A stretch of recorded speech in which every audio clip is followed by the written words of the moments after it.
making numbers more visual. So what I'm going to do today is I've got, first of all, an agenda page where I'm just going to tell you what's happening. I'm going to show you an example of what I mean, and then I'm going to explain the key learning points from that. Then I'm going to show you another example, and then we're going to review the learning points, and then we can go to the Q&A section.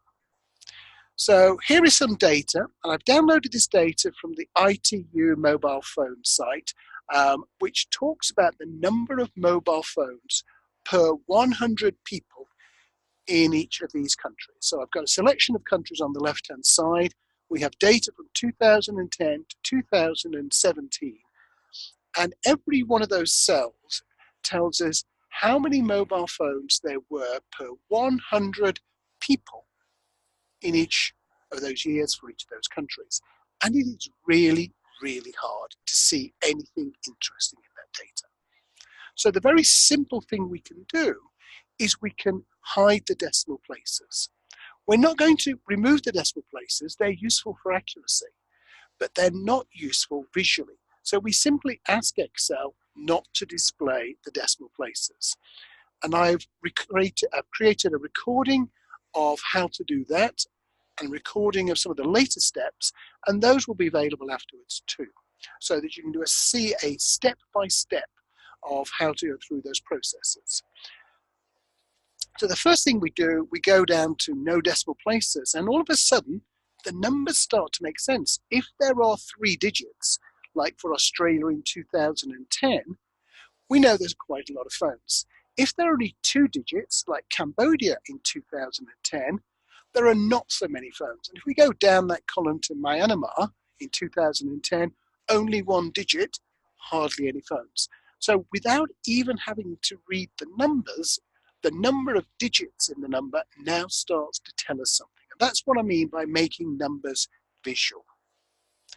The next step is to use conditional formatting. Now, this is something that is built in to Excel. It's been built into Excel for many, many years, but it's probably not used as much as possible.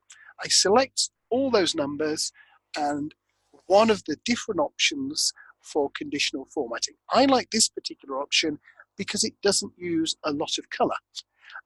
Therefore, what it does do is stand out more strongly. And immediately we look at that data, we can say, Hong Kong, wow, lots and lots of mobile phones. By 2017, for every 100 people, there were 249 phones. Now, not every single person will have a phone, so some people must be having 3 or more phones, different carriers, different devices, your work phone, your personal phone, whatever, multiple phones. Where are the red cells? The red cells tend to be to the left. There were fewer phones in 2010 than there were in 2017. And Myanmar very, very strongly starts as a dark red line and moves through to pale pink. One of the most important things you need to do with data is to sort it by something. Now, the data were already sorted by year. Imagine how hard that data would have been to read if it had gone 2010, 2017, 2015, 2011, and so on. So that data was already sorted by year, but it was sorted alphabetically on the left-hand side, and that is not likely to be a helpful order. So now we've sorted it by how many mobile phones per 100 people in 2017. And we can start to see the structure of the data. We can see a whole bunch of countries that are at, say, 125 phones per 100 people and above, all the way up to the really high numbers for Indonesia, 174, Thailand, 176, Hong Kong, nearly 250. And at the bottom end of the table, we have only one country, Myanmar, where there are fewer than 100 phones per 100 people, and then we have 1 or 2 countries that are just above that. So we can see some interesting patterns going on there, but also we can see some mega patterns or some suggestions for things we might want to look into. Because at the bottom end of the table, yes, we have some relatively poor countries like Myanmar, but we also have Australia. And at the top end, yes, we have some rich countries like Hong Kong, But we also have Indonesia. So what we can see is that there must be a cultural or practical reason why some countries have more phones per person than others.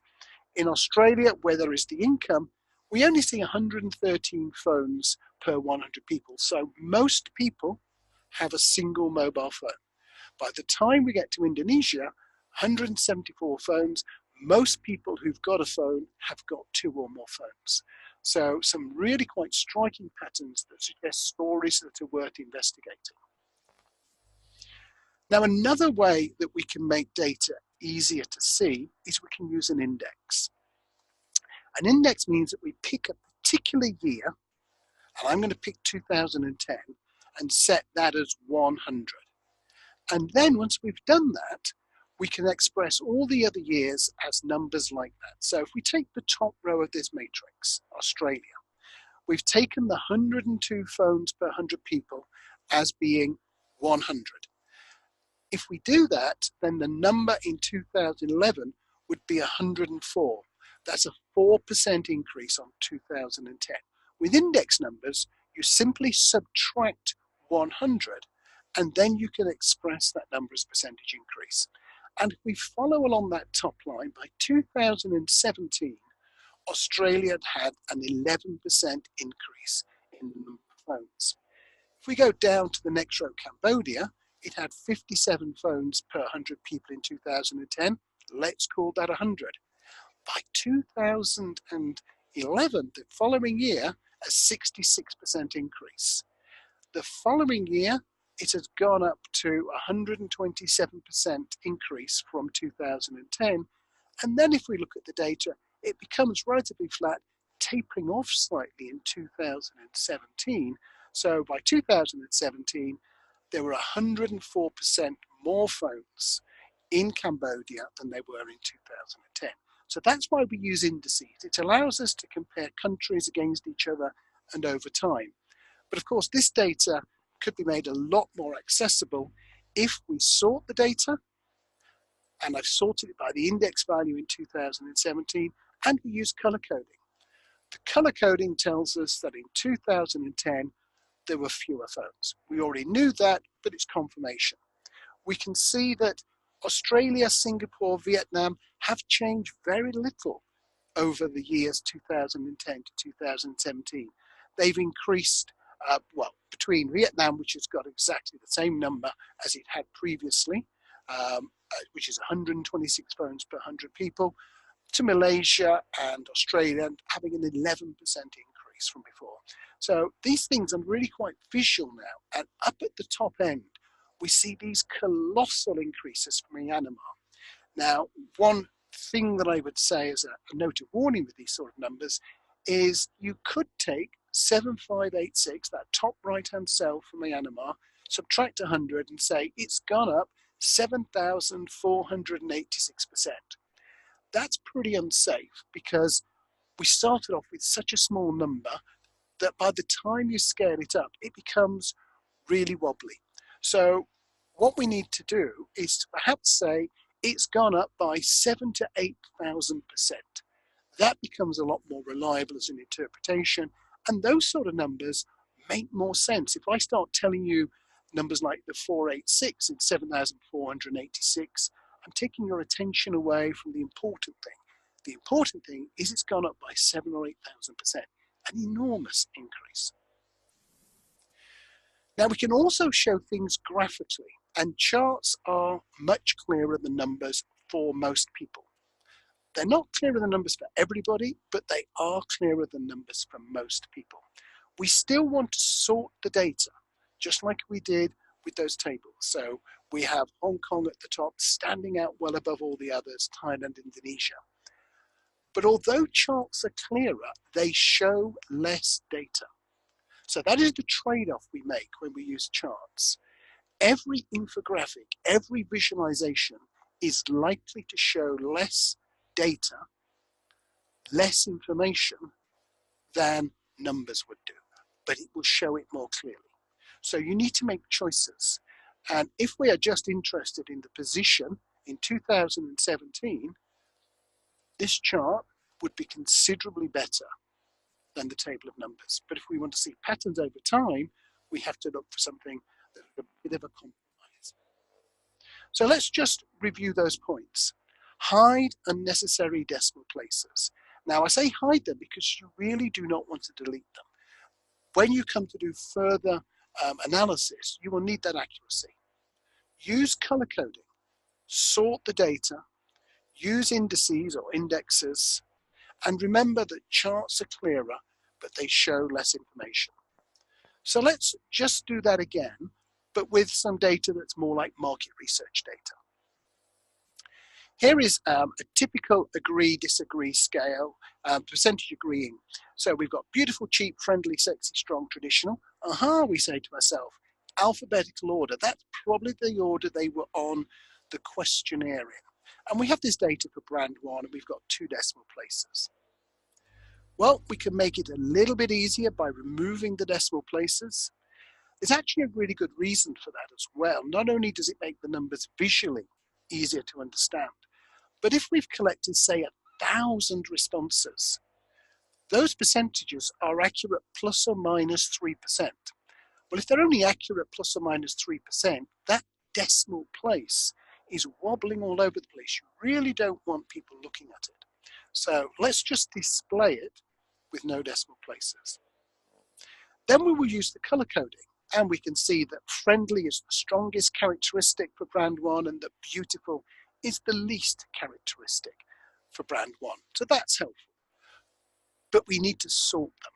We'll sort them into this sort of order, and now we can see that brand one is friendly and cheap, but it's not traditional and beautiful. It becomes very easy to interpret the information.